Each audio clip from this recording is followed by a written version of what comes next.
All right, so I'm starting up the recording. So again, welcome to today's session. This is an introduction to OSCQR, our SUNY online course quality rubric. And presenting for you today is my colleague, Dr. Alejandra Pickett. She is the Director of Online Teaching here at SUNY Online.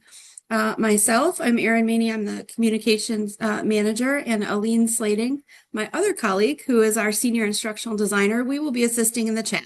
So if there's anything that you need along the way, feel free to reach out to us there.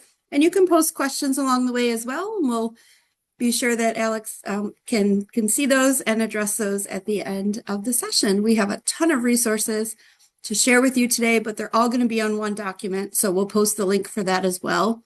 And I'll also post a link to the where you can find the recording later. So with that all said, housekeeping done, Alex, I'll turn it over to you. Oh, thank you, Erin. And thank you so much, everyone, for joining. I'm looking at the chat right now and seeing folks that I know, and some folks that I don't know, and some folks that told me that they were going to be here today. Friends from Southern Illinois University, my new friend Paul from Montana, and SUNY folks as well. Jennifer Hall, hi. So welcome everyone. So very happy to be with you here today to talk about OSCQR, and in particular today we're talking about OSCQR for faculty as a self-assessment, and to introduce you to OSCQR. I often introduce myself as OSCQR's mom, and I'm extremely proud of OSCQR and to know where in the world OSCQR has managed to find themselves, and always thrilled when I hear from people in far-flung areas like Montana the other day, where OSCQR has landed and is helping folks out with online course quality. As Erin mentioned, I'm the Director of Online Teaching at SUNY Online. This is my 31st year at SUNY. I was the first online instructional designer in SUNY back in 1994 when we had a grant to do, an investigation on whether or not, this teaching online thing could actually work.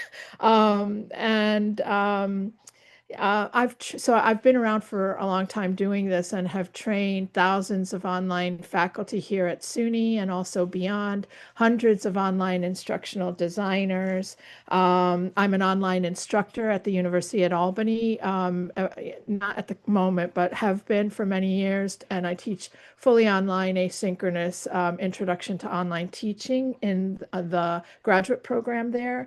I'm a Middle States peer evaluator. I'm about to do my third site visit in March. And so, yeah, just a little bit of an introduction about me and a little bit about OSCQR. The first thing that I want to do before we get fully started is to share this link with you, this bit.ly, and Aline and Erin are going to post links in the chat as I talk. But this link will get you to a folder, a Google folder, that has all of the information that I'm going to be talking with you today about. And in that folder is this links document. And that link, that page has all of the links that I'm going to be showing you. And you can see my browser, top of my browser is full of links.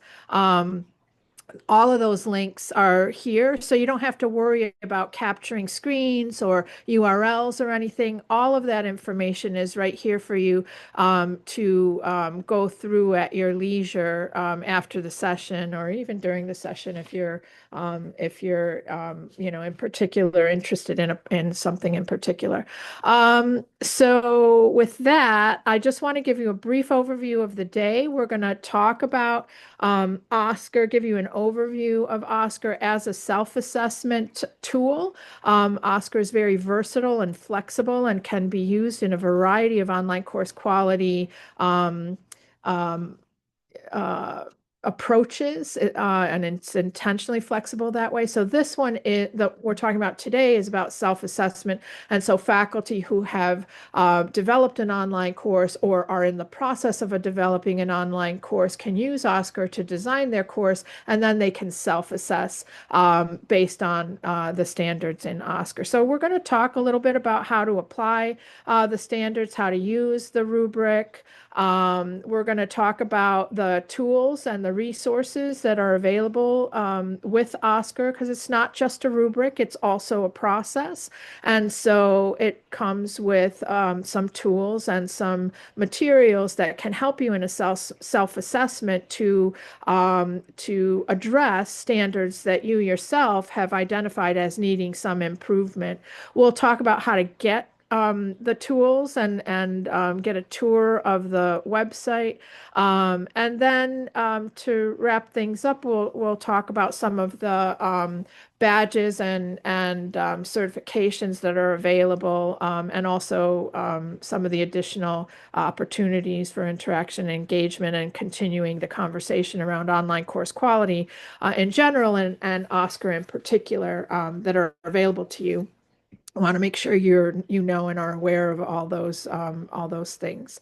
As a little bit of a history around OSCQR, we started the development of OSCQR in 2013 or so. With Open SUNY and our new chancellor, Nancy Zimpher, and we've been using rubrics and evidence-based checklists almost from the first day. I think the first set of checklists was probably in 1996. And then over time, Quality Matters became a thing, and we adopted Quality Matters and trained ourselves and lots of SUNY folks in Quality Matters, doing Quality Matters reviews. And then in 2013, with our new chancellor, we, for various reasons, ended up deciding to actually develop OSCQR, which had always been in my mind since 1996, probably, when we were first looking at how people can teach and learn well online and doing research and understanding best practices across lots and lots of faculty and lots of courses and students. And so so it had been sort of this dream that I had. I called it a wizard, but at the time, and now that we have AI, we can actually potentially start doing some of the things I had dreamed of. But in 2013, we decided to go the route of creating our own online course quality rubric. And so that's how we sort of started. And eventually we got recognition for OSCQR. OLC, the Online Learning Consortium, adopted OSCQR as its online course quality level rubric, or scorecard in their language. And we've continued to develop it. We're currently in OSCQR 4.0. We have a version of OSCQR 4.1 that has some additional COIL standards, Center for Online International Learning. That's a SUNY center that does virtual exchange. So in 2024, we did a collaboration with COIL and came up with some COIL-specific standards. And we got some recognition for that as well. And so we're continuing to evolve the tools as well as the rubric itself, and are currently in the beginning stages of looking at reviewing the accessibility standards, potentially adding some mobile standards, adding some inclusive online teaching connections with the standards. And there was one more thing, AI, looking at it with an AI lens. So it is and we do that in collaboration with our SUNY community and also beyond that. So it is a free and openly licensed tool that we as a community continue to evolve and improve. And so yeah, so that's a little bit about the history. If you're not familiar with OSCQR at all, there is a wonderful video that we put together when we rolled out OSCQR 4.0, and I would invite you to check that video out. I'm not going to play it. It's not long. It's only 5 minutes long, but I want you to know that it's there because it really encapsulates all the main important points in a video about OSCQR. And so if you're talking to faculty, or if you're talking to a dean or a department chair, or if you're a new instructional designer and you want to be able to explain this to those above or below you, this video is a great way in a very short period of time that talks really about everything that OSCQR is intended to do and that it does. And so I want to make sure that you know it's there.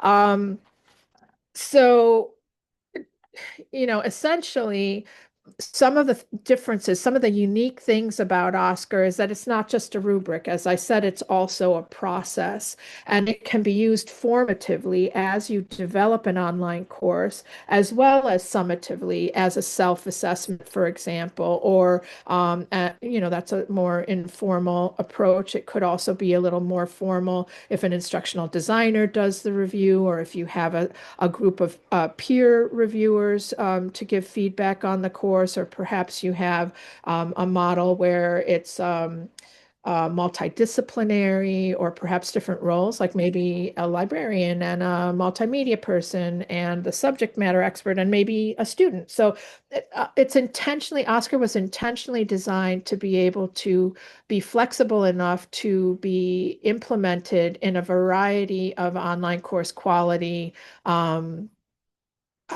situations, like whatever your context is, however it is that's going to work for you and your campus.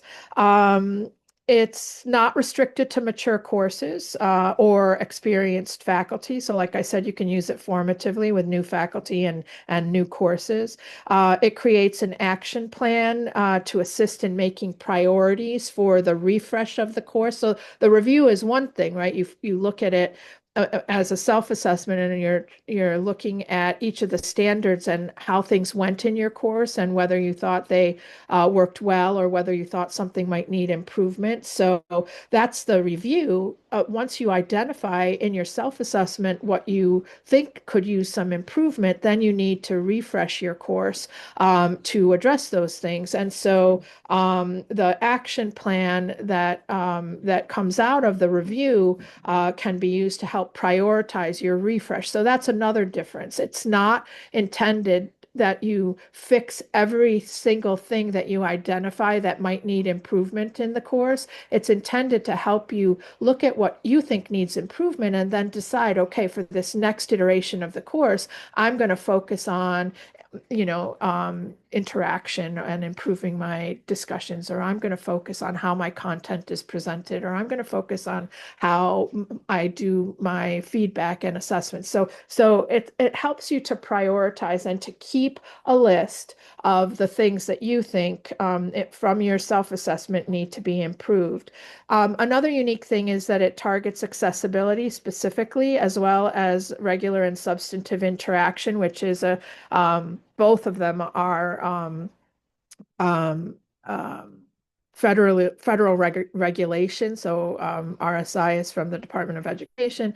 Accessibility comes from the Department of Justice, and these are regulations that you need to be aware of. And OSCQR assists in bringing those forward so that you can address them as you review, as you self-assess your course and look for things that need improvement.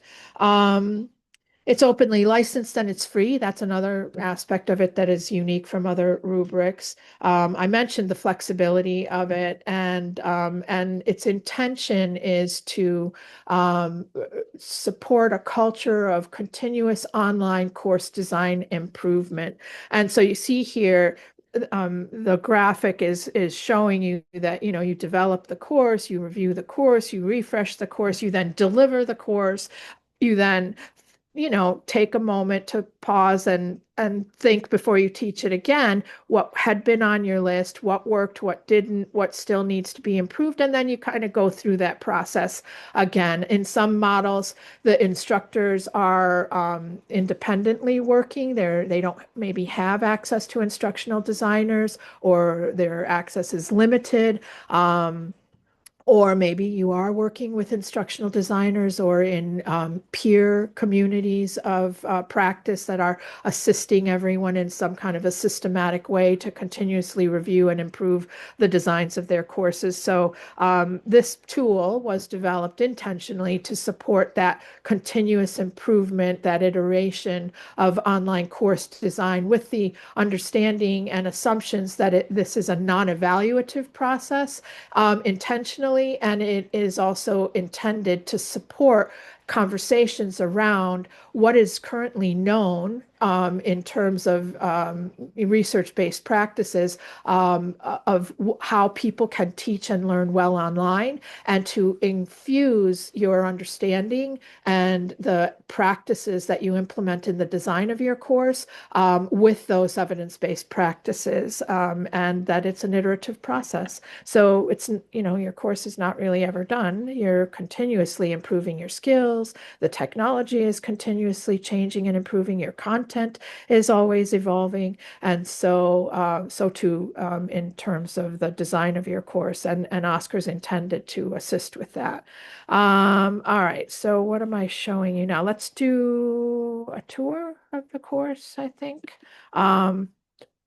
All right, we talked about the process. This is a blog post that I wrote not too long ago that talks about all the things I just said. So if you're interested in kind of, diving a little deeper into how Oscar is unique, then, you have access to this blog post to dive a little bit deeper into all of the things that are intentionally designed into Oscar and different from other types of rubrics. All right, so let's do a little tour. This is the Oscar website, oscar.suny.edu. In the About page, we have lots of information about Oscar in general, about the process, about how it's unique.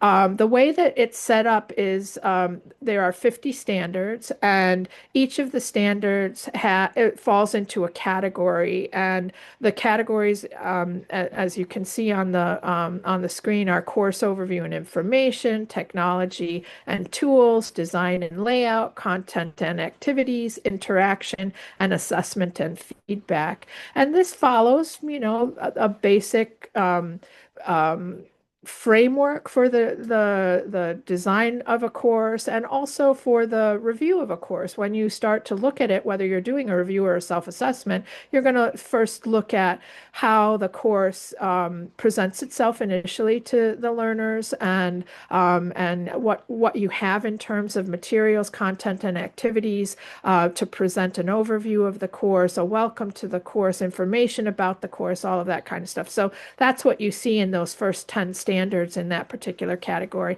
And so it's set up like that. It's each category has a number of standards on it. Each standard has its own page, and the pages are all set up similarly. This is standard 1, which is the course includes welcome and getting started content.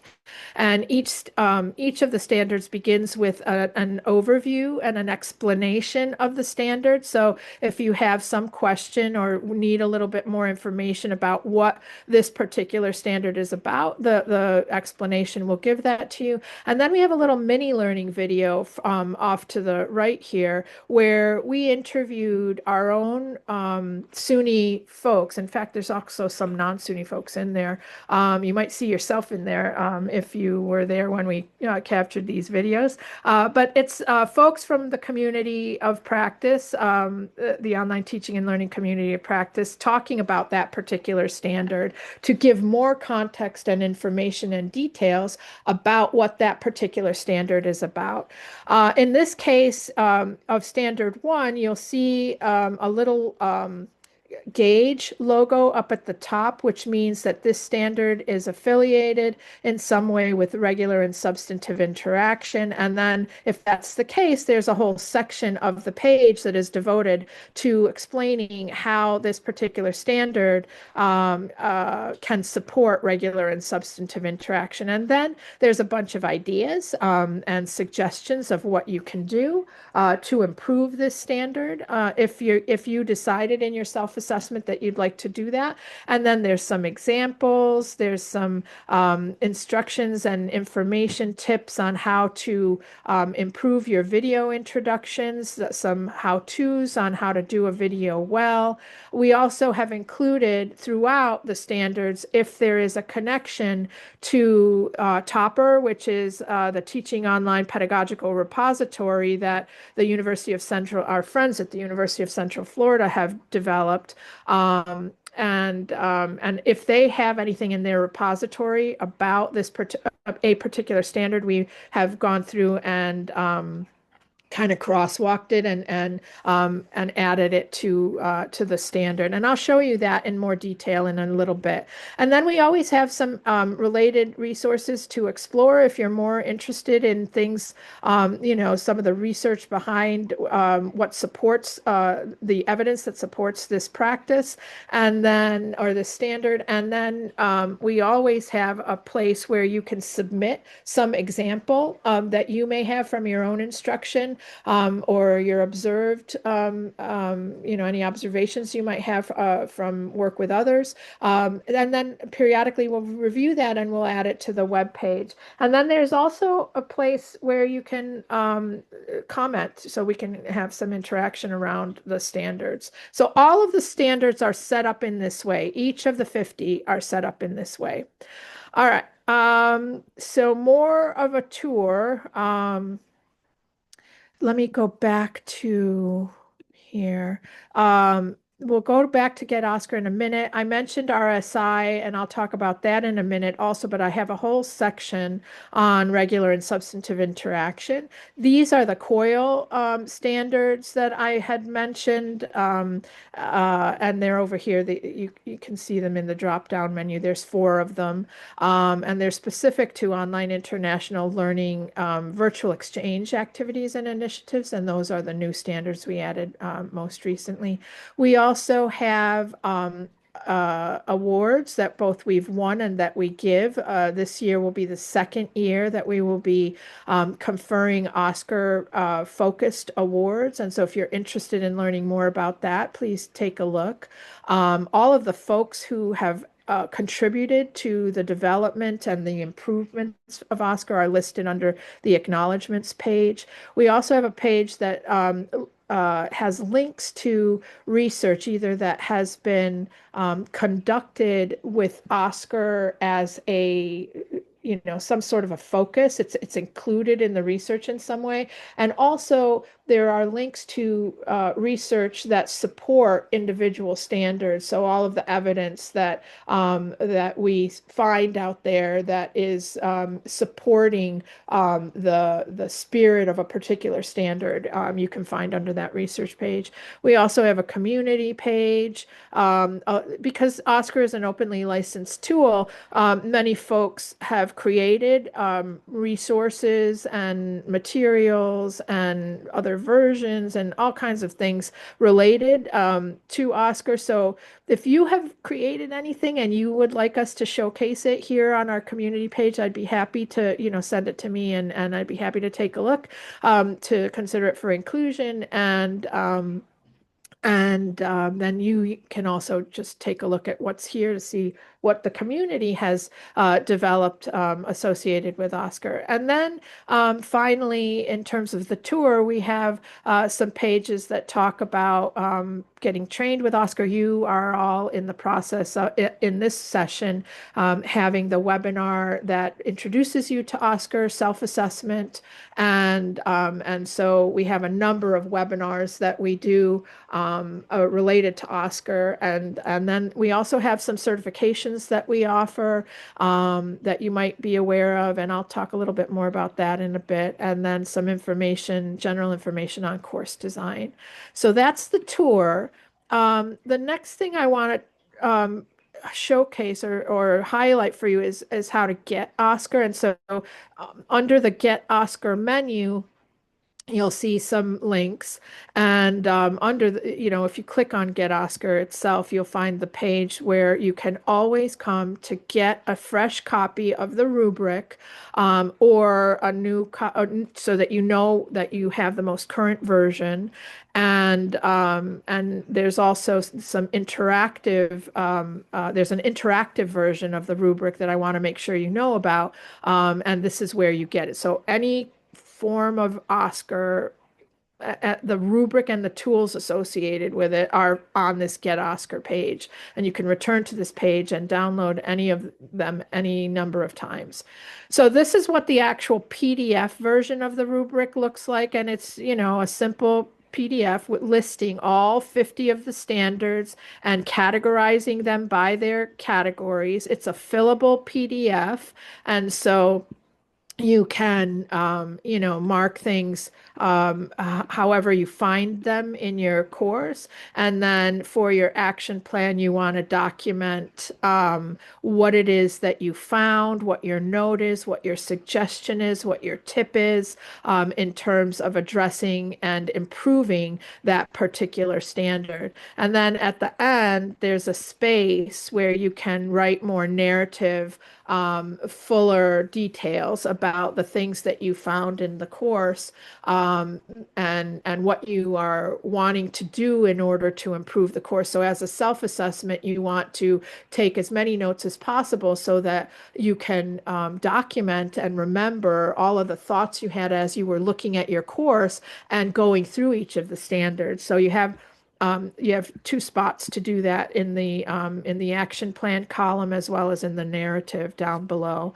And how you do that is up to you. You can do it in bullets, you can do it in full-on narrative, you can do it however it is you want to. It's notes for you. In some models, some campuses or efforts will have the faculty do a self-assessment and then take their self-assessment to work with an instructional designer. And here's my big plug for all of my instructional designer people. If you have access to if you're faculty and you have access to an instructional designer, use them. They have expertise in online pedagogy, in evidence-based effective practices. And if you do your self-assessment and take it with them, they can help you to prioritize. They can help you to understand how you might improve a particular thing in a particular way that perhaps you don't know how to do. Maybe there's a tool or a technology that you need to build some skills in order to achieve what you're trying to achieve. So if you have access to them, I can't recommend the practice enough. Instructional designers are amazing, wonderful people who have specialized skills and can help you to improve the design of your course. All right, let's look at the interactive version of the rubric. So that was the PDF version. The same rubric is available with more features and more functionality as an interactive tool. So the way that you get it is you go back to that Get Oscar page and you generate your SUNY Online interactive rubric. And what you get when you click on that is a form. And it wants your email address and it wants the name of your course. And then you just hit submit. And by the magic of the internets, it will come to you as an email with a link to the interactive rubric. So you will get something like this. This is my demo of what you would get when you fill out that form. And this front page, the course profile, is just something that you would fill out. The course title will be in there because you gave it to the form, but then you can give some information just so that depending on the model of review you're doing, if other people are looking at your course, then you want to give them a full profile. If it's just for you, you don't need to do that. But the form gives you this course profile page to fill out. And then you can see along the bottom, there's an instructional designer tab, there's a faculty tab, there's a reviewer tab, and then finally at the end, there's the action tab.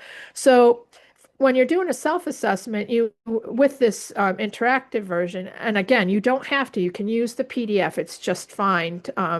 What the interactive one gives you is a little bit more interaction and features. So, for example, if I mouse over this little caret here on standard one, it gives me a little blurb about that particular standard right here on the sheet on the rubric here, and then it also has a link so I can make my score for, and in this mock-up, I said this needs a minor revision.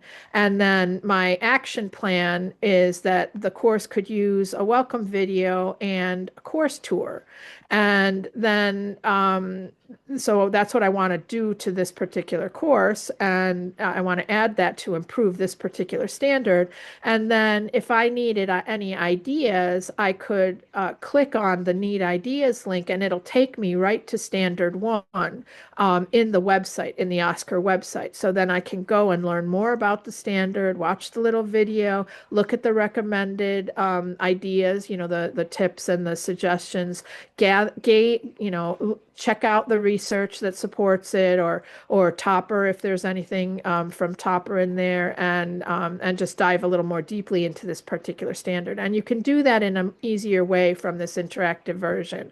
The other thing that is cool about this, so you can see this one, this instructional designer tab is fully filled out. Let me see what's going on with the faculty tab. So it's also filled out, and I don't know what I did with the reviewer. It's partially filled out for the reviewer. If I click on the action tab, what it does is it aggregates all of the notes that were written in that action plan column. And so you can see course could use a video and a tour and then test. This is from two different reviewers. And it's estimating the time to fix. And then it's also categorizing this particular standard as important. And you can see that standard 3 is categorized as essential. And so this can help you, number one, aggregate all of the feedback that you have in one place that you could just print out. And then it's also giving you a sense from the SUNY Online perspective of which standards are important and which standards are essential, so that you can use that as one of the ways that you can look at what needs to be improved in the course as a way to prioritize those things. So if you are alone and don't have access to an instructional designer, this can help you to prioritize your work. And if you can work with an instructional designer, it can also help both of you to try and look through everything you've identified and figure out what you want to tackle first. And then you have this list, as long as you have it, as long as you want it, to continue to refer back to, so that you can then tackle the things that you decided not to address in whatever that iteration was when you first did it, or subsequent times. So it just pulls all of that information into this action plan, and then you can print that out and use it. Now, again, OSCQR's flexible, and if your institution is adopting OSCQR, if you have different opinions about what's important and what's essential, this is an openly licensed tool, and you can go in and change those. For faculty doing self-assessments, that's not something necessarily that you would concern yourself with, but just want to make sure that you see that's, we have a point of view and a particular perspective regarding what's important and essential, and you may have different opinions about that, or you may have a particular program or discipline that wants to emphasize other things, and so OSCQR will accommodate those kinds of customizations. All right, so that was the quick tour. Let's go in and start talking about specific standards. And so I've gone through and I have selected a standard or two from each of the categories to talk about with you.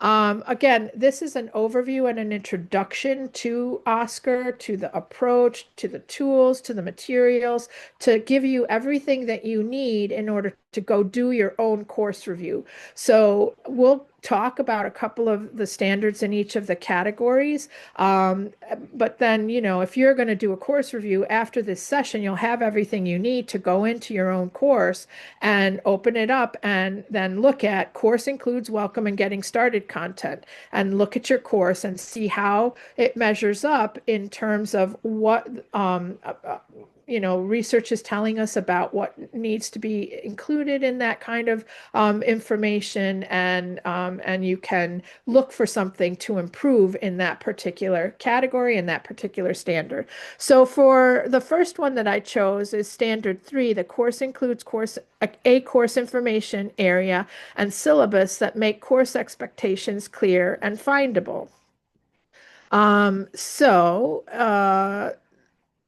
Let me just make sure that the main points here are that expectations to the online student are clear and findable. And I want to point you to a research study that came out of Kent State. And this was a really amazing study that did eye tracking with online students and measured the amount of time that they spent on looking for things. And this notion of findability, student motivation and self-efficacy connected to their perceptions of online course quality was staggering. Like when I first read this paper, my mind was literally blown, because what they found was that if a student can't find something, and we're talking about seconds, right? If they can't find something, especially at the beginning of a course, they can't find your contact information. They can't find how they're going to be evaluated. They can't find what they're supposed to turn in or where they're supposed to turn it in. Lots of different things happen.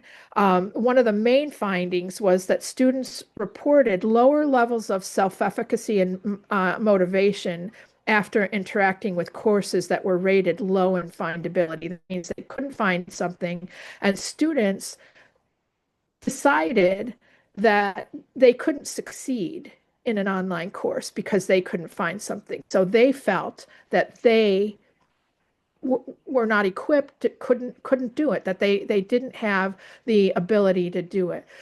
Other findings in this course, and so that lowered their motivation. So other things that they found that were equally staggering was that the perception of the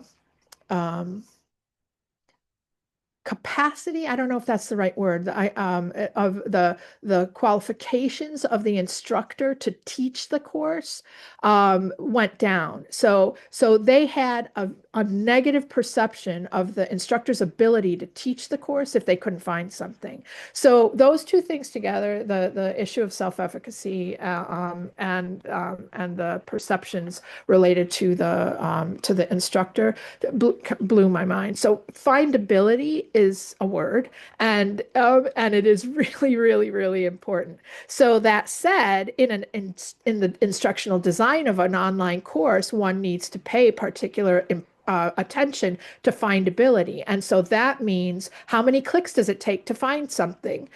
Is it buried in a folder, in another folder, in a link that you have to download on a page that's 20 pages long and it's something in there, right? How long does it take somebody to find something that they need to know right then in order to be able to feel like they can be successful in learning in this environment? So your syllabus is super important. And so this is a template, a syllabus template that is aligned with OSCQR. You'll see every element in this syllabus aligns with a particular OSCQR standard. And so you can use this. This is a free and openly licensed template. You can use it to check your own syllabus against. You can make a copy of it and adapt it to your own needs. I mean, I know institutions have all sorts of frameworks and processes around syllabi. So I'm not suggesting anything other than this is a model, and it includes everything that you might need as an online student to be well oriented to the online course that you're taking. And again, it's Oscar aligned. So you can use it as a template, or you can use it as a model to check your own syllabi against. I want to point you to a couple of things that are particularly important. There's a section that highlights regular and substantive interaction. I'm not going to go over that. We do a whole webinar just on that, but here's one easy way to demonstrate that you're meeting this regulation. Um, and what else did I want to show you here? Course policies. We did focus groups with students, and the course policies as well as the institutional policies were very, very important to students. They need to have a way to access those. And if your institution doesn't have that well organized for online students, then you, as the instructor of the course, need to do some of that work until the institution, gets there, to make sure that the students know what your course policies are, what your institutional policies are, and how to access them as an online student. They can't come to the, bursar's office between, 9 and 4 p.m. How do they get help if they need help? And what is a bursar, right? So there's the campus policy. I kind of blazed through. There's one here on AI. So you want to make sure, in all of your syllabus documentation that you make things explicit. This particular standard had to do with making expectations clear and findable. And so you want to make sure that you tell people what you expect and that they have everything that they need and can find it. So a good syllabus is important to have.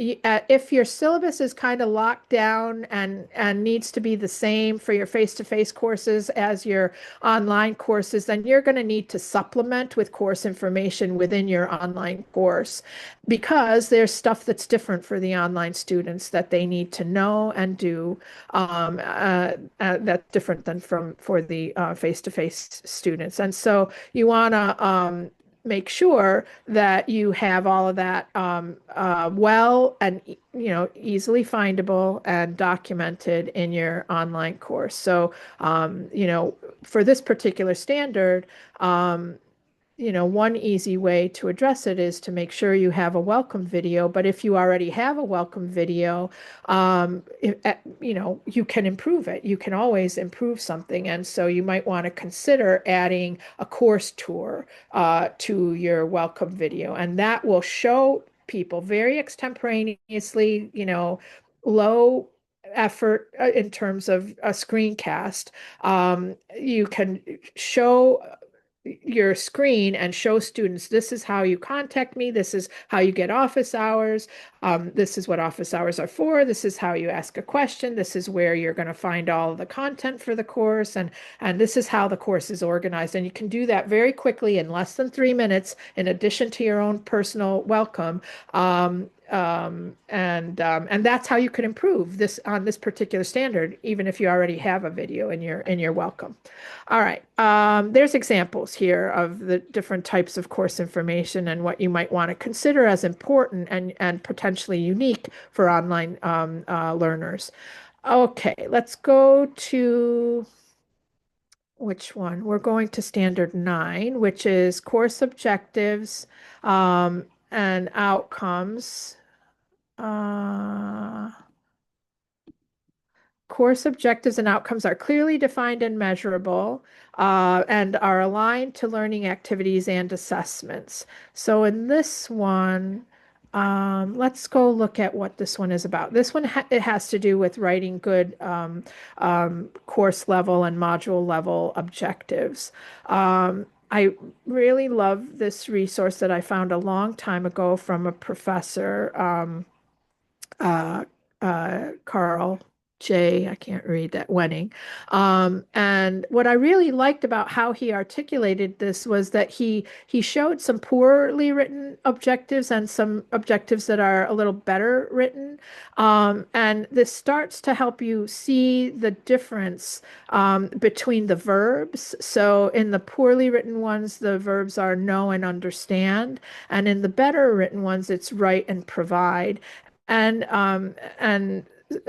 knows and solves. So this little post that he made, I thought was very effective in explaining how to improve the design of your objectives. And if you're doing a self-assessment, this is one of the first places, whether you're an instructional designer or an instructor, this is one of the first places I would look because your objectives drive everything.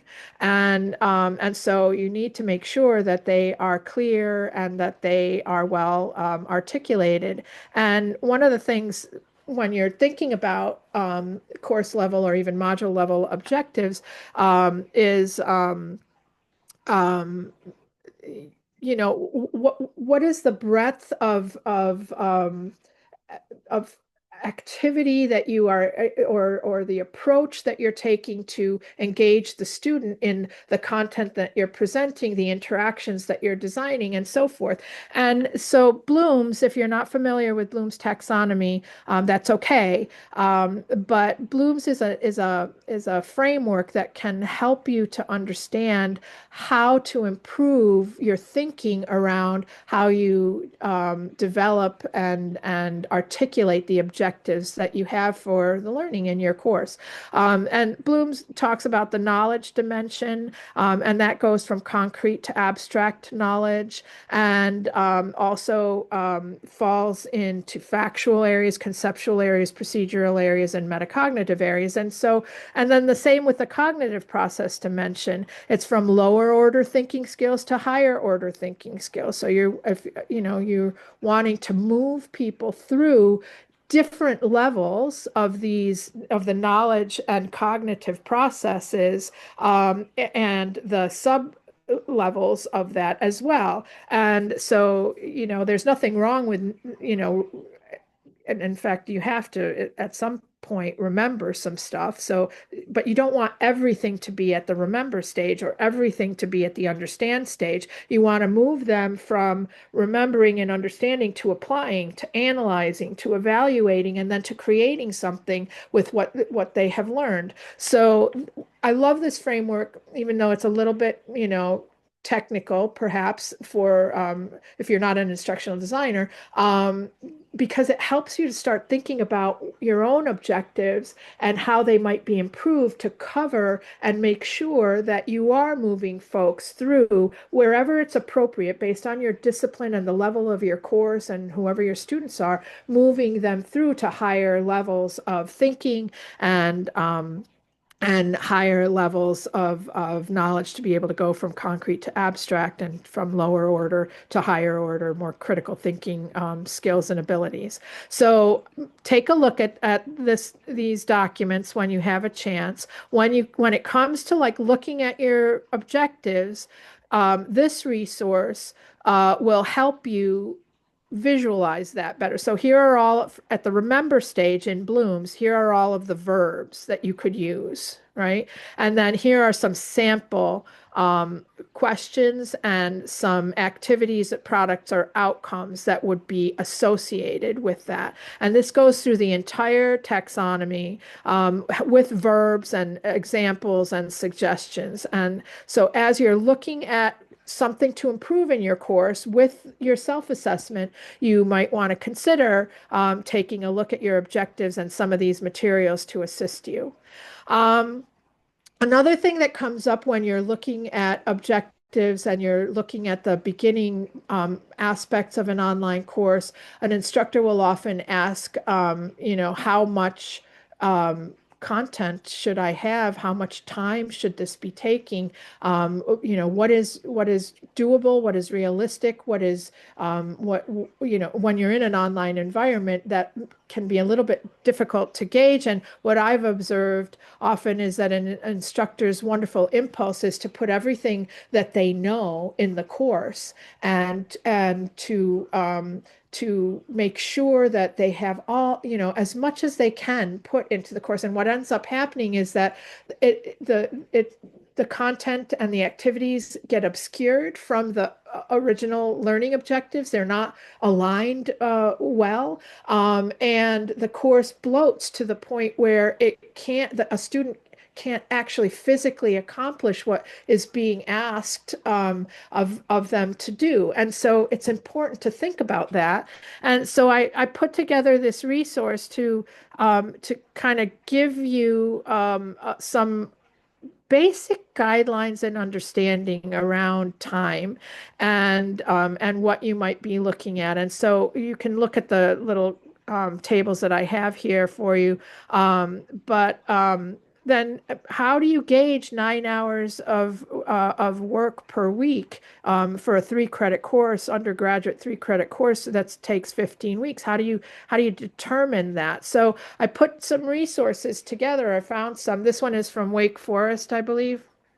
Yeah, Wake Forest, and it's a workload estimator. And so you can come in and put how long your course is, how many reading assignments in terms of length of pages, and all of this detail. You can come in and put all of this stuff in, and it will calculate the amount of time. And so you can put in what you currently have in your course. So if you're looking to improve your course, this would be something to check in your self-assessment. How much are you asking the students to do, and how does that line up realistically with what should be expected or could be expected reasonably? So in this scenario that I have set up, it's 11, almost 11 and a half hours per week total. And if I go back to my table here, I should be shooting for 9. So I have a little bit too much going on in this course. So I might then start to fiddle with this to bring this down. And now I just changed the number of the number of pages per semester that the students have to write. I just randomly did that. And you can see that it adjusted the number of hours to 7.3. And so that is underneath, that's below the 9 hours. So you might want to see, okay, maybe that could go up to 15, or maybe something else needs adjusting, or maybe I need to rethink, the exams or the podcasts per week or whatever. So this is just a way to help you if you are trying to improve something in your self-assessment, to get a good handle on how much work you're asking them to do. Is it in line with the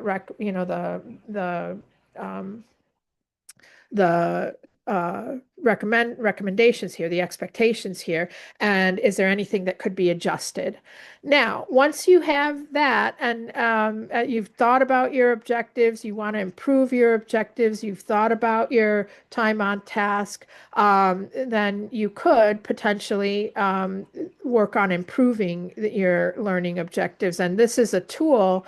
And I put a couple of them I'm only showing you this one, but there's a couple of generators that work, learning objectives generators. And this one is from ASU.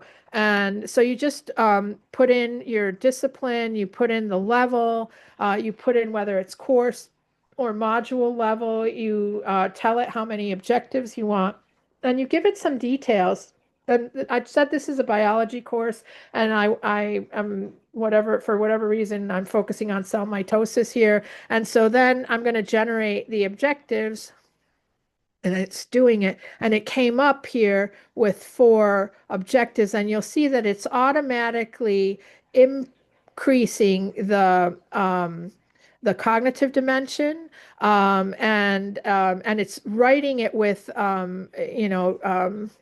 the verbs that are demonstrating that movement through the different levels, and giving you somewhere to start with. So this might not be what you want. It might not be appropriate. It might not be applicable, but it can help you brainstorm a little bit to get started if that's something that you want to improve. It's that's something that you want to look at in your course. And again, this is just one of the tools in that particular category. Let's go on to standard 16, which is now in the design and layout category of OSCQR. And this one has to do with a logical and consistent layout for the course, and something that makes it easy to navigate. And again, this helps with findability as well. And in this one, let's look at what I have identified.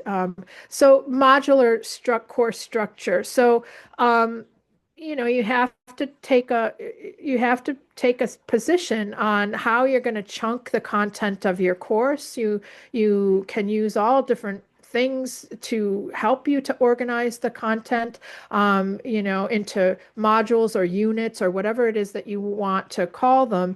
But when you're in an online environment, you have to have these spaces where you're presenting the content, where you're designing interaction, where you're asking students to demonstrate their thinking and their learning, and how you're providing feedback and assessment.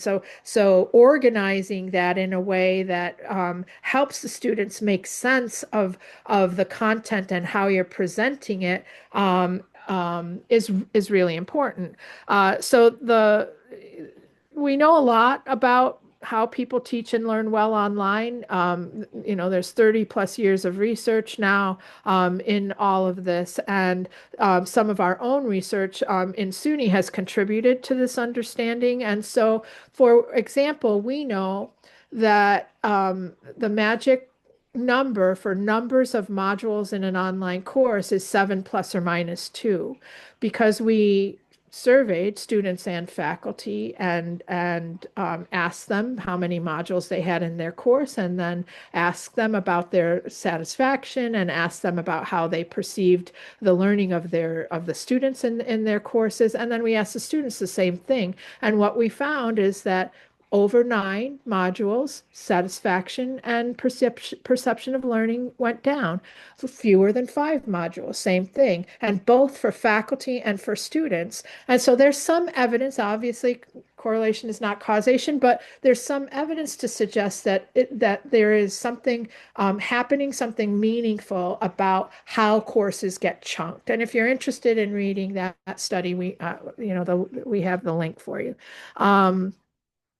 The other part of this has to do with consistency and how you use titles of things. So if you just, for example, if you're doing a self-assessment and all of your modules are labeled Module 1, Module 2, Module 3, Module 4, you could improve that by giving them contextual titles, so that you are giving students, advanced organizers, at that at a glance look when they're looking at your course in the learning management system, of how you, as the instructor of the course, have organized the materials for that Bio 101 course, let's say. And you might have a different approach based on your content, your book, your whatever, for how you organize that than someone else. And so that gives your perspective to the learners about how you understand this particular course and discipline. It gives them information. So you're not losing the opportunity of conveying instructional content through the titles of things, organizational, advanced organizers type content. And you're not losing that real estate, that opportunity to help students better understand and better organize their understanding of the course and the discipline. So let me share with you this. If you're within SUNY, then you might be familiar with our digital learning environment, which is in Brightspace, and one of the projects that came out of that initial work that we did a couple of years ago was to design templates, course templates in every modality that are Oscar informed and that exist in the Brightspace D2L platform. So you can see them listed here. All of these templates and all of this information is openly licensed and freely available. So you can come to this link and go look at our asynchronous template. And I'm showing you now, this is in Brightspace. And this is what it would look like when you enter the course. And so over here on the left, you see welcome and start here, and all of those welcome and start here information things are here. There is the course information, the office hours, class community, ask a question, help, the preview activities. So before the course starts, there's some stuff that students can do to get oriented to you and to the course. And then the content begins. Each of the modules that would be labeled in a way that you can refer to it easily, but also have a contextual title, as I was just talking about. And so this template exists. Some of the documents are empty. Some of them sort of have a boilerplate or sort of an initial kind of a thing that is easily adapted. Again, they're openly licensed and freely available. You can download these things from this page. If you don't use Brightspace, I've exported them as common cartridges, and so you can try to import them into whatever learning management system you happen to use, and let me know how that goes. I would love to see how the templates import into other learning management systems.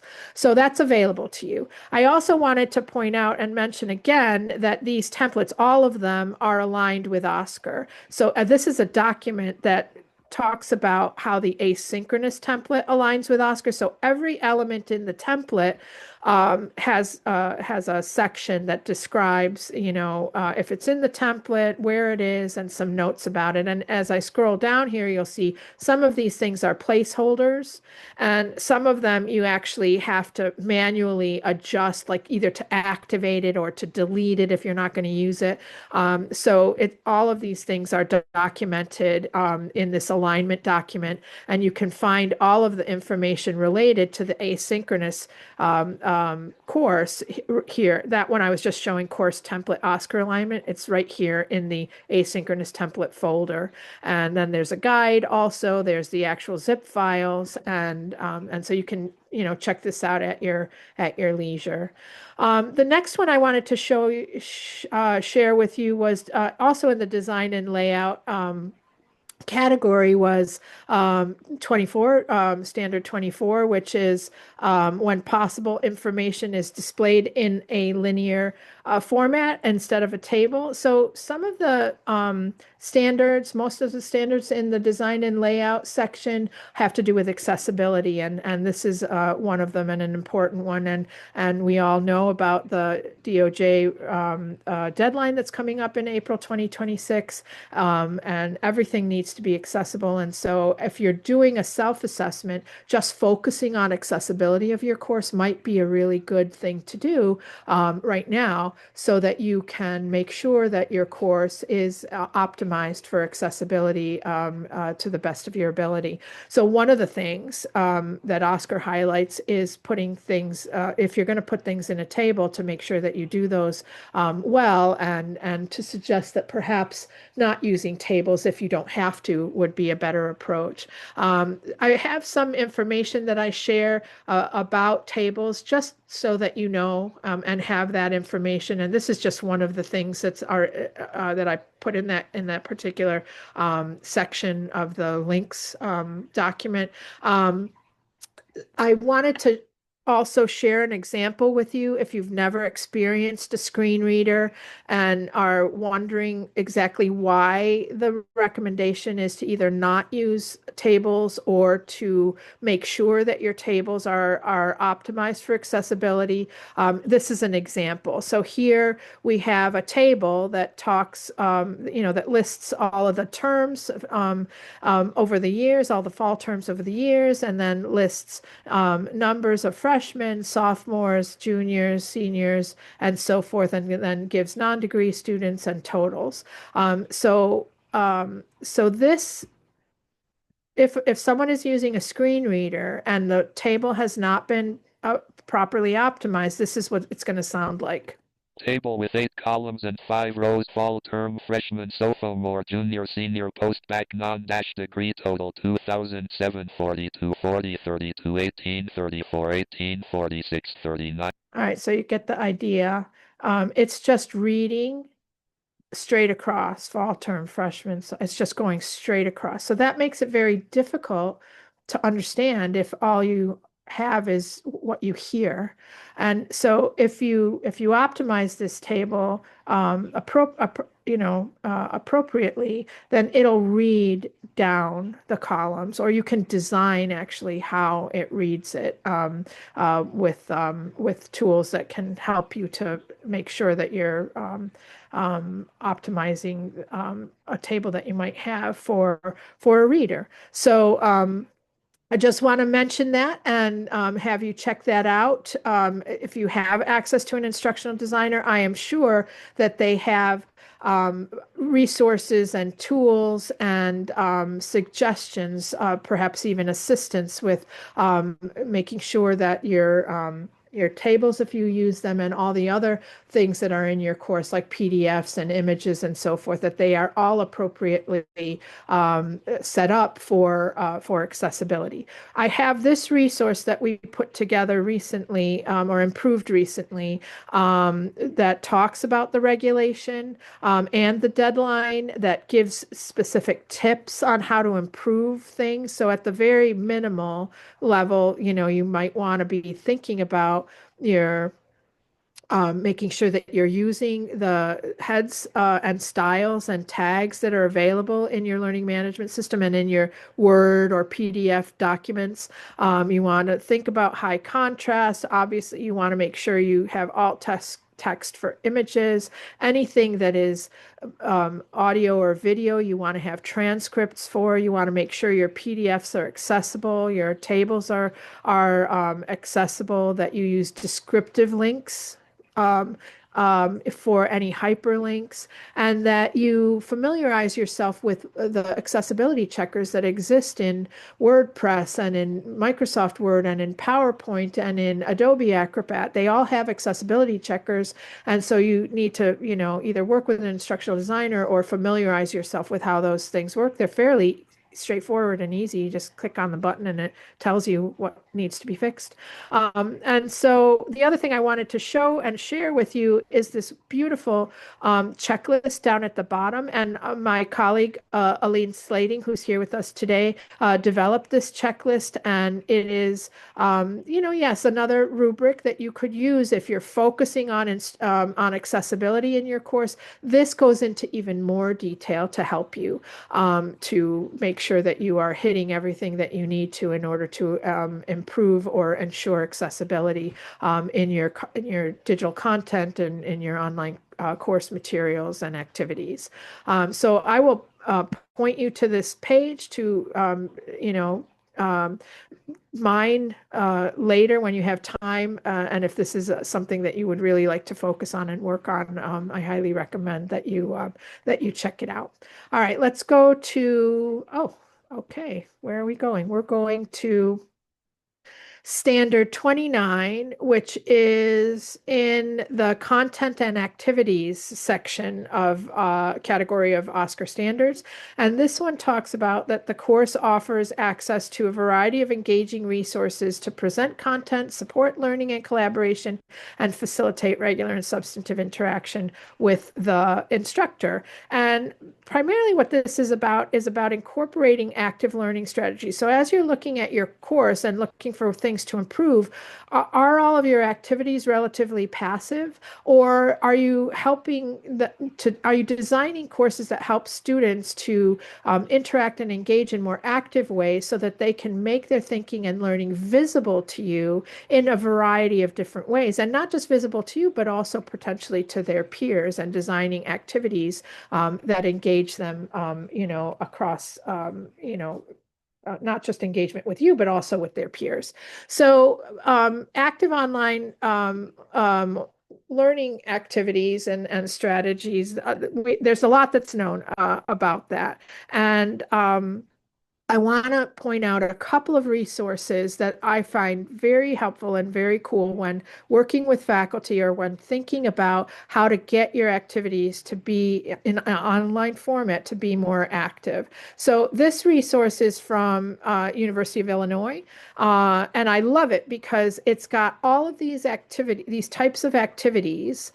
So everything from interviews to reflections to debate things, fishbowl, all different kinds of activities that you might be familiar with in a face-to-face environment, and you might rely on in a face-to-face environment, but you may not know exactly how you might be able to reconceptualize that activity for an online asynchronous environment or a synchronous online synchronous environment. So this resource gives you each of those different types of activities and explains to you, essentially how to do it. And what I love about it, it considers both synchronous online as well as asynchronous online, and it gives you all kinds of ideas, strategies, and highlights what the accommodations might be, what amount of time you might need, and all of the information that you would need to think about how you might do a role play in an online environment. One of the first courses that I developed in 1995, it was in 1994 actually, and delivered in 1995, was a business organizational management was what it was. And we did a role play where everyone took a role in a business in the class, and they interacted asynchronously with a scenario based on the role that they had been assigned, from president of the company down to the administrative support person and everything in between. And they had content that was presented and the case that was presented, and they had to act that out from their particular roles. So it's a very interesting way to do something that you might think could only be done in a face-to-face environment, but if you can think it can be done, and if you're willing to try and to rethink how it might be achieved. So if you're looking for ideas to make your instruction more active in your self-assessment, you might consider coming here to take a look at some of the types of activities that they're discussing here, and to see if there's something that might be appropriate for you to make some activity that you have more active. I mentioned Topper earlier, the University of Central Florida online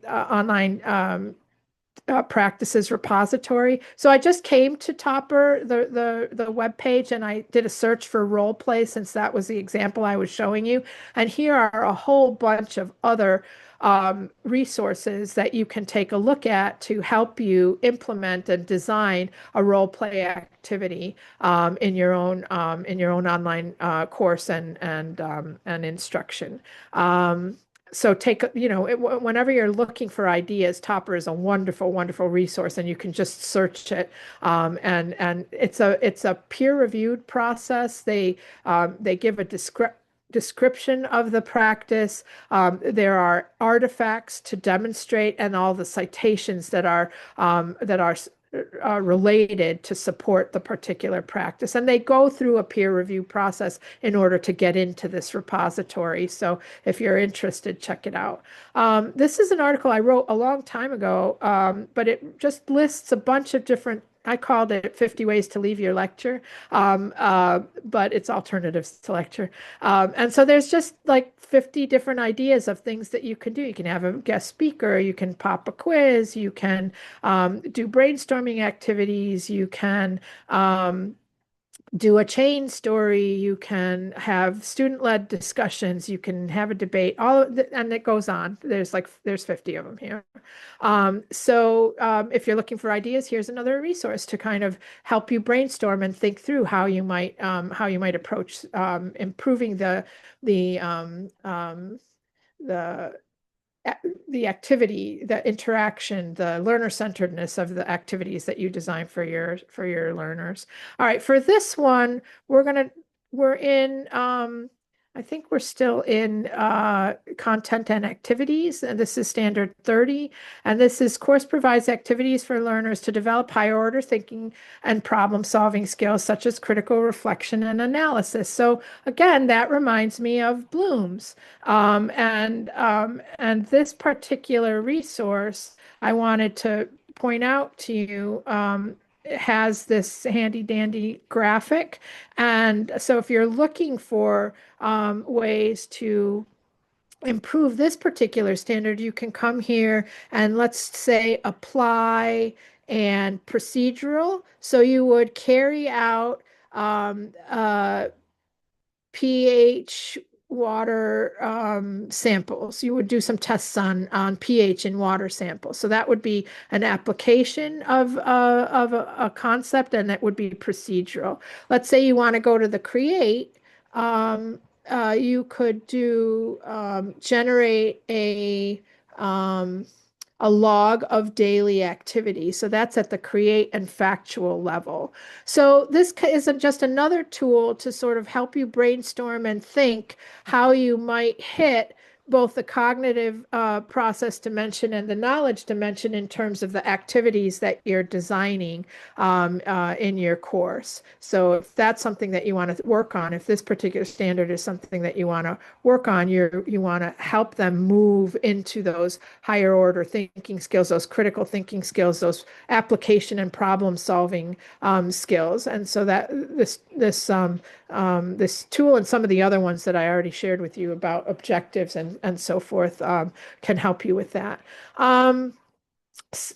There's some information that I added here about AI associated with Bloom's, and I'm just going to leave these here and have you check them out at your leisure, but how you can actually incorporate AI if you want to, and if it's appropriate and if it's in line with whatever your institutional or programmatic or departmental policies are, how you can incorporate AI into your activities and the students' work, leveraging AI in some way. So I'll leave these here for you to check out when you can. The last one in this category has to do with metacognitive blogging. This is an activity that I do, and because this one is this particular standard is talking about critical reflection and analysis, I wanted to include this paper. This overview of a metacognitive blogging activity that I do to help students think about how they are learning, what they are learning, how they are applying what they're learning, how they know they are learning, and just asking them questions alongside of the course activities for them to reflect metacognitively about all of that. So what I did in this document is I talked about what I do. I use blogging, student blogging, for that purpose, to get them to think and reflect about what they're thinking about, how they're learning, and so forth. So I talk about what I did, I talk about why I did it, and then I talked about how I did it. And there's lots of different ways to do this. It doesn't have to be in a public blog. It could be in a journal within your course, or however you want to do it. If you want to tackle this, and this again, if you're doing a reflection, a self-assessment, and you're looking to improve things, and you want to improve students' critical thinking and ability to think more critically and get at those higher order thinking skills, this might be one of the ways that you suggest that to yourself, that you approach that. And again, not saying that you have to do all of these things. These are just ideas in case this is something that you would like to do. What I added at the bottom of this document are all the questions that I ask the students to reflect on in their blogs. And so you can go through and see the questions that I ask them, all at getting, to get at helping them to think about their own learning and how to improve their learning and their own understanding of their learning, which is what metacognition is all about. All right. Now this next one is standard 38, which is really about, let's see which one, this goes into interaction now. So this one is about instructor feedback, and this one is the spirit of regular and substantive interaction. This is directly addressing that regular and substantive instructor to student expectations and predictable scheduled interactions and feedback are present, appropriate for the course length and structure, and are easy to find. So this really is what RSI is all about. And so if you want to improve RSI in your, if you want to understand what it is, be aware of it and improve it in your course, then this would be one to work on. And I'll say that we do a whole workshop just on RSI, and I invite you to come back to that one, where I go in a lot of detail about what RSI is and what it is not, and how you might leverage OSCQR to assist you in being able to demonstrate compliance with this federal regulation. And everyone needs to be aware of it at the campus level, at the instructional design level, and at the faculty level. And if you are called upon with this regulation to show how you comply, you have to be able to do that. So being aware of what it is and what it isn't and how to do it is really important. So I'm just gonna, OSCQR has a whole section on RSI. If you're interested in reading more about that, you can come back to the website and take a look. If you're interested in improving this particular standard, I recommend that you go through those materials and maybe come back for that workshop that's specifically on that. The one teaser that I'll give you is that RSI has absolutely nothing to do with online course quality. Absolutely nothing. And if you want to know more about that, come back for the workshop. All right, let's go to the next one. And that one is Standard 42. The course offers opportunities for learner-to-learner interaction and constructive collaboration. So this one, let me get my highlights up. This one is... here we go. So ideas to help learners to interact with each other so that they can construct knowledge and understanding and awareness and have peer feedback and so forth. So ways that you can do that are having learners moderate discussions instead of you moderating them. You can have students become experts. They can lead discussions on things, and that's one way to encourage learner-to-learner interaction. You can have learners work in groups. You can have collaborative writing projects. You can involve discussion forums around topics where the students have to interact and collaborate in some way. I have a whole resource here on if you've ever tried a small group work in your online course and it hasn't worked. There are reasons why it hasn't, and there's a lot of that is known about how to do it well, and it's not, you have to understand how to do it well in an online asynchronous environment, and be able to, design that into the activities. We had a wonderful presentation yesterday from Dr. Karen Caldwell, who talked about the science of learning and how you can't just throw students into a collaborative group activity. They have to actually grapple with the content and with the thinking around the content individually, independently first. If you didn't see the session yesterday, I invite you to take a look. It was recorded, and we have links to the recordings, and it is really fascinating when you start thinking about or understanding the science behind meaning making. And so anyway, there's things that you can do and think about: your group size, how prepared your students are, how do the groups get formed, how are the group activities documented, what are the instructions, how are they explained, is a group activity easy to initiate? And what's the objective? Is it clear? And what are the skills that the students need? And do the students have adequate skills for the activity that you are plopping them into? And so all of those things are things to consider. If you want to improve, if you decide, if you have group activities and they're not going very well, and in your self-assessment you want to improve those, you can come back here to some of these resources to see if any of those things can be addressed. I would recommend you talk to your instructional designer to help you improve your collaborative small group type activities. All right, standard 45 is in the, Alex, yeah. I have to interrupt you. We have 5 minutes left, so this will have to be Okay. the last standard. Okay, all right. Thanks. Yeah, this one is about authentic methods of assessment, and so I just want to point you to rubrics and alternative forms of assessment. I have a lot of resources there, but rubrics are one of the best and easiest ways because you have tools built into your learning management system to help you with rubrics. And again, talk to your instructional designer if you're trying to incorporate rubrics into your course, and that's a really easy way to improve that particular standard. Improving academic honesty is another thing that often comes up. And so I have lots of resources there posted for that. The last standard is standard 50, which is about giving your learners opportunities to provide descriptive feedback. And this is not a course evaluation. This is really how can you get some student perspective on things that they experienced in your course that can help you think about how it might be improved. And so there's lots of different things you can do.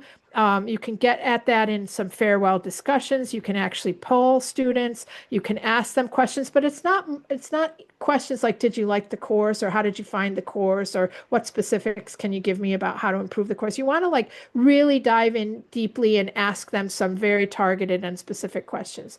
And then you want to think about how you're ending your course. And I have a bunch of things that I show in the link document of how to do that. I make a farewell video for my students. I'm not going to play it for you, but this is a free tool, easy tool, and it's intended to demonstrate that I really got to know my students very well and that I am proud of them and that I think they can succeed and that I can't wait to see what they do next and that they're going to help me change the world. And it's just like a farewell thing. I also do this thing with a Padlet, and I ask my current students to give feedback to my future students in this Padlet. And then at the beginning of my next course, I share what my past students said about how they can be successful in my course. So it's an easy way to get students to wrap up a previous course and to help inform and share their wisdom with the future students in my class. So that's it. I think we have some things that we want to make sure that you know. We have two networking groups. One is for Oscar that I hope you will join, and one is more general about online teaching and learning. And they're both in Facebook. And so we hope that you'll join to continue the conversation if you're interested in talking more about Oscar or in general about online education. We hope you'll join. And we also want you to know that you're going to get some badges for attending this workshop. One is for attending the workshop. And then if you would like to be formally certified, there is that option, and you'll have to produce evidence. So you've been given everything you need in order to do a course review and refresh. If you want formal certification, you have to go do one with everything you learned, and then provide evidence and that I will review, and then you can be issued the formal certification for Oscar self-assessment. And so, we're hoping that you might consider that if you would like to. You'll get these badges. You'll get this one anyways automatically for attending today. And then if you want the formal certification, you'll need evidence. And if you have questions about that, we have information on the website about certification. When you register for this session, there's also information about the certificate options. If you're not from SUNY, there's a very modest fee. If you are from SUNY, it's free. Also, for participating in this workshop, you'll get two other badges. If you're not from SUNY, you'll get a Friend of SUNY badge, and you'll also likely get the Experienced Online Practitioner badge. And I think that's it, Erin, and I'm 1 minute over time. And were there any questions? Hi, Alex. Thanks.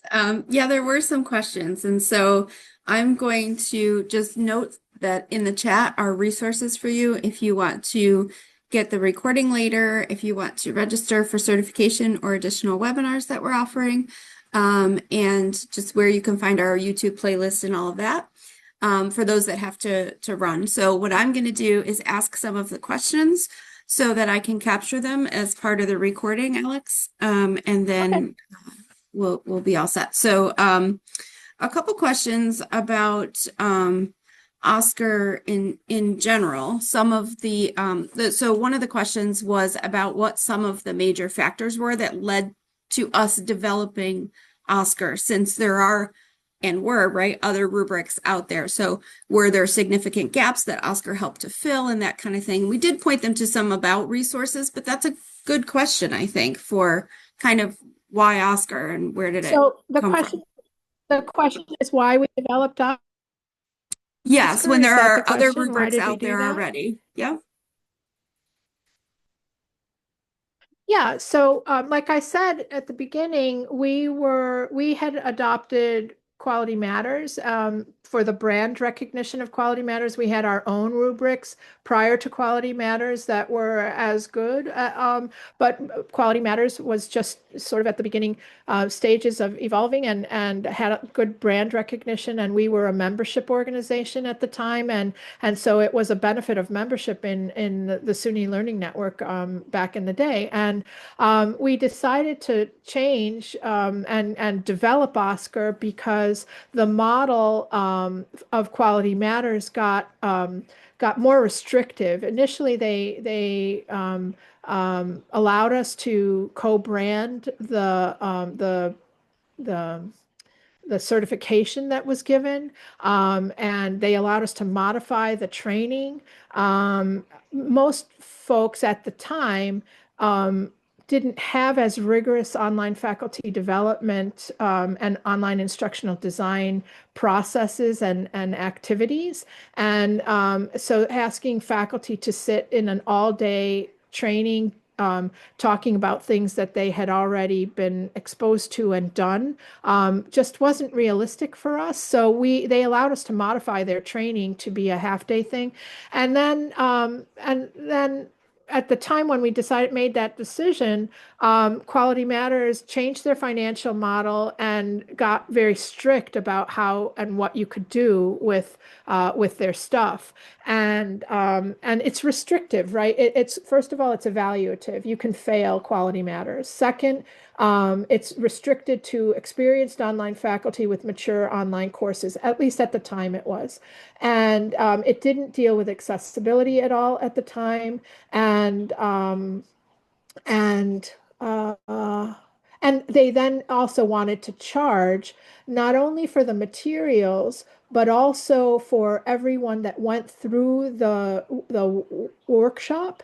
And so that financial model changed, making it cost prohibitive for us. And then also at the time, they had only ever done, and this was like in the 2013-14 timeframe, they had only done like less than 10 full online reviews of online courses, right? Because it was like $600 or $900 to go through their whole full process.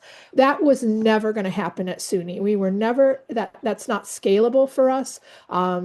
It just was not ever going to happen that anyone would do that full formal process. And when they got restrictive about how you could use their materials and in what ways, it just became really clear to me that it was time for us to develop our own rubric, which we actually had previously in various forms, and to fix all of the things that we wanted to address. For example, the notion that you can fail OSCQR, or that it needs to be at the end of a course design with an experienced instructor in a course that's already been delivered. That just doesn't make sense to me in our model.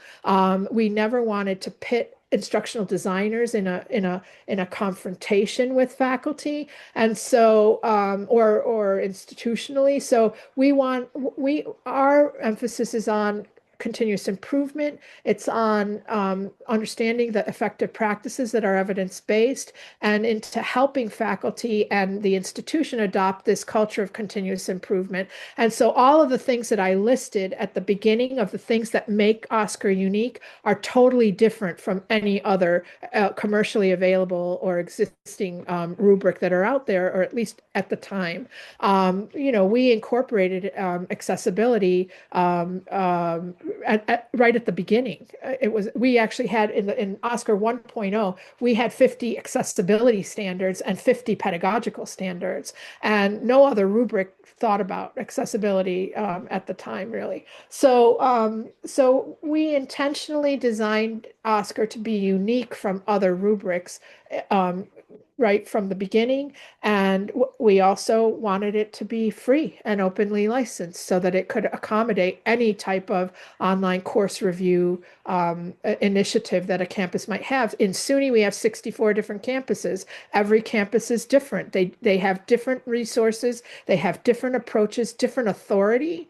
Some of our campuses, instructional designers can go into courses. Some of them they can't. So, and everything in between. So all of those things really helped us to make the decision to leave Quality Matters and to create our own thing. And then, the rest is history. When OLC adopted OSCQR as their scorecard,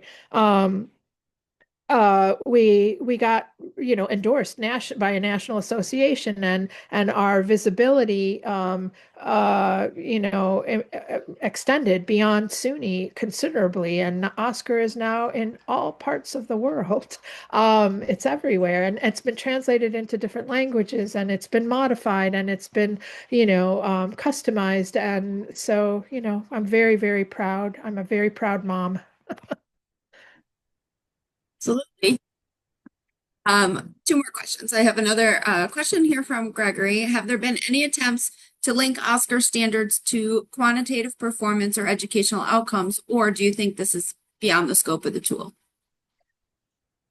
So, and I know there's been research done on OSCQR. I'm not there is, sure on and what. I was just doing a little bit of work there. I think I saw one study that attempted to do that just recently. When I was looking, I went into Consensus and I was searching on research that has OSCQR as an element in it, and I think I saw one that was doing that, but I don't know of anything, and I don't even know where that was published or who did that study. I'm not endorsing that at all. I'm just saying I think I vaguely remember seeing something. It's an interesting idea. It's not the intention of OSCQR, but it certainly can be used that way, right? Like you could develop processes that are supplementary or in addition to or connected to OSCQR to do that measurement. Right now, we haven't done that work, and I don't have any immediate plans to do any of that, and it would be institution specific, right? So I mean, I guess that's how I would answer that question. Sure. I hope that helps. Then another is based on a comment that some folks on campuses, prefer the OneDrive environment over using personal Gmail.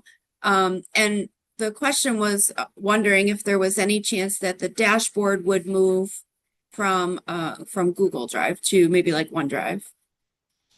So that means moving it from a Google development environment to a Microsoft development environment. And we currently don't have any plans to do that. You're welcome to do that. It's an openly licensed tool. And I do know of people who have been working on that because they have restrictions related to, like maybe their Microsoft Office environment and have restrictions around that.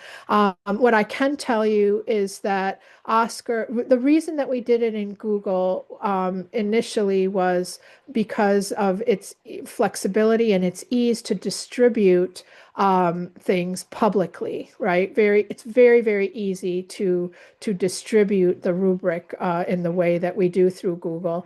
The development of the application, so OSCQR, the dashboard, and OSCQR, the interactive rubric, are are designed in Google Sheets with thousands of lines of code behind them that support all of the interactive activities and the connections between them. So I didn't talk about the dashboard in this workshop. I'm going to talk about that in the next one I do. But the dashboard is for larger scale online course quality initiatives that helps a manager of an initiative generate and track rubrics and reviews across an institution or across a program or across a department. And so there's thousands of lines of code between the rubric, the interactive rubric, and the dashboard, and within the dashboard and the rubric itself. And so developing that application in some other tool like Excel, let's say, is not something that we have the capability of doing, but anyone is welcome as a freely open, the tool is openly licensed itself. The code is openly licensed. So anyone can take and modify the existing applications within the Google environment and modify them within Google, or take them and modify them to be in some other platform if they want to. And if you do that, please let me know, because I would love to see it and I would love to share what you do with others. And again, as an openly licensed tool, you are empowered to do that. I hope that answers your question. You know, even distributing, like you can take the PDF and put it into your OneDrive, you know, if that's how you want to distribute it. You don't have to get it from us, and you don't have to download it in the way that I showed you. But if you want to make sure you have the most current version, I would recommend that you always check that page and get the PDF version of it. But if you're talking about the interactive rubrics that were applications designed in the Google Sheets environment, that's where they are, and that's what we have the capacity to support. And so, yeah, let me know if you decide to do something cool with it and change the platform. What else? So we just had some questions about signing up for the dashboard webinar and everything else. So I think that is all of So them. it's not a dashboard webinar per se, just letting you know. It's a course reviewer workshop. And in that course reviewer, I do a demo of the dashboard. For anyone who's non-SUNY, I will do a consultation with you around certification. I'll do a consultation with you around setting up your dashboard if you need help with that. We don't teach you how to do a review. We don't teach per se. I mean, we give you the information that you need. We give you the tools that you need. But in order to learn how to actually do a review and or use the dashboard to do a larger scale project, you just have to do that. You have to go get the tools, get what you get when you attend the webinars, and then go implement it. And we have the user group for continued conversation and questions. And like I said, I'm happy to meet with anyone to chat about OSCQR anytime, basically. Pam, I see you there. Hi. And I see Paul is there too. It's nice to see you all. Were there any other questions? Hey, yeah, there was just one more question while we're still here, and it was actually in terms of the certification for OSCQR and course reviews, and what type of courses, modality, would be acceptable. For certification. If you're doing this, any of them, self-assessment, reviewer, or trainer, you need to use different courses if you're going to do multiple certifications. So you can't use your own course in the reviewer as the reviewer course. It has to be somebody else's course. And then if you're doing the trainer one, you need to do 5 courses. You need to review 5 courses. And so it needs to be different than the one you did for review and different than the one you did for self-assessment if you did those. The course modalities, can be asynchronous online. They can have some synchronous components, so they can be blended in some way, but they have to be sufficiently online in order for the standards to apply, right? Like you can't just go through and fill out not applicable throughout the whole thing and then turn that in for certification. That is not substantive, right? So if the course is primarily face-to-face, or if it's a professional development thing that is limited in terms of its interaction and its scope, if it's just a module of a course, or it just needs to be substantive enough that you can demonstrate with your evidence that you actually used the rubric fully and that you improved it in substantive ways. So you're not just going through and checking off sufficiently present or not applicable. You're actually looking at the course and trying to find things in it that you think can be improved, either as a reviewer or as a self-assessment. It's not intended to rubber stamp quality courses. So that's not what OSCQR is intended to do. It's intended to get you to think what can be improved in this, assuming every single thing can be improved. And you're just deciding, okay, like in this iteration of the course, I think that this could be improved. I might not have time to do it, but this is something I think could be improved at some point. And so, there might be things that you feel are sufficiently present, and that's okay. There might be things that might be not applicable, and that's okay too. But it can't be the whole rubric is like that. You have to actually improve. You have to identify things that need improvement, decide what it is that you're going to do to improve that particular standard in your context, and then you're going to have to go do those improvements and talk about what you did, why you did it, what you learned from what you did it, and how it makes you better as an instructor, as a reviewer, as a trainer, as an instructional designer, or whoever it is you are. Does that make sense? What else did I miss?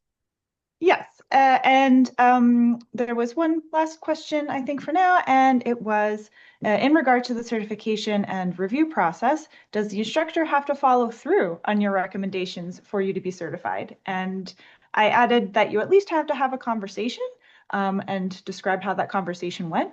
But if there's anything else that you could add to help with that question. Yeah, like we can't control what the instructor really ultimately does with the feedback, but my hope is that you're choosing faculty that are receptive to the process. So that would be a key, right? That they are willing at least to consider some of your feedback and to make some improvement to their course, and that they are willing to have a conversation with you to review the feedback that you're giving them, and that they're willing to talk about what they plan to improve and how they arrived at coming up with those decisions. It might be, well, I only have 2 weeks before the courses, so I can only really get to this, right?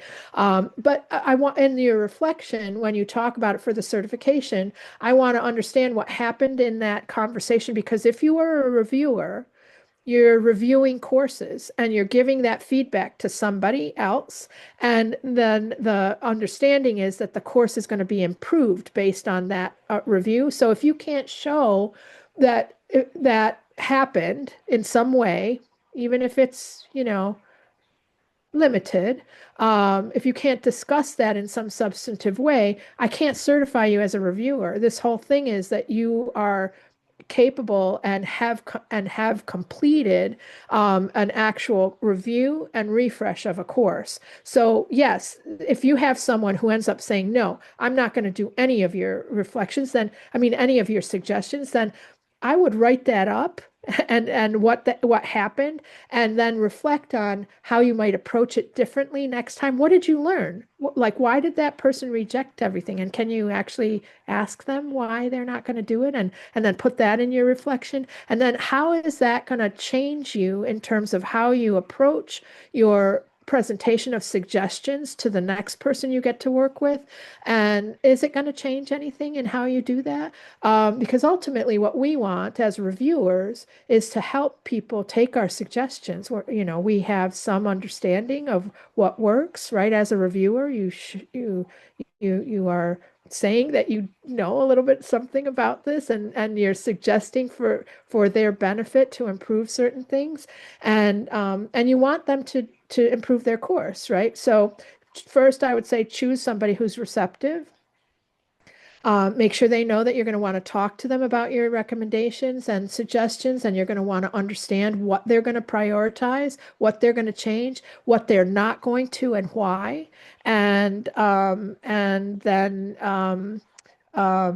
you know, document it all. So I see Simone says something like there's benefit to choosing someone who's difficult. So like, you know, who you choose is up to you, and your own confidence level of how you might be able to assist them, and if you're going to be able to find the words that will reach them in some way, right? And that's always the challenge of the instructional designer, is to kind of be a chameleon to get into a place where they can say the right words in the right order to the person that will help them see something that maybe they didn't see before, that will cause them to want to make some change in their course. So I think Aline, you're right. Every one of those interactions can be enriching both ways, and you learn something when you come across an instructor who's particularly curmudgeonly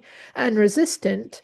It is extraordinarily satisfying when if you are able to reach them with something. And sometimes it takes more, it's like iteration with them too, right? Sometimes you have to let them do things, you know, for however they want to do them. We can't make anyone do anything typically as instructional designers. So sometimes they'll go their own way and then eventually make their way back to you to say, I need some help, you know.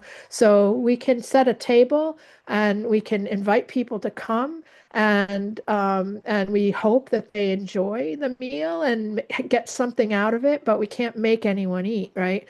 But for the certification, we want to show that you have that experience of working with an instructor in a course you've reviewed and that you learned something from that. So there. How's that? Thanks. So, I see that we're over time, and Erin, I'll hand it off to you if there's anything else that we need to wrap up. But I do want to thank everyone who has joined us, and of course, Alejandra, for your wonderful presentation and information and resources as well. Thanks, Aline. No, I think we're all set. We've shared everything we need to in the chat. So thanks everyone, and thank you, Alex. Thank you, everyone. Thanks. Hope to see you at our next one, whenever that is. Erin, you put that in the chat, right? We're doing the reviewer did. one at some point. Yes, in March. All right.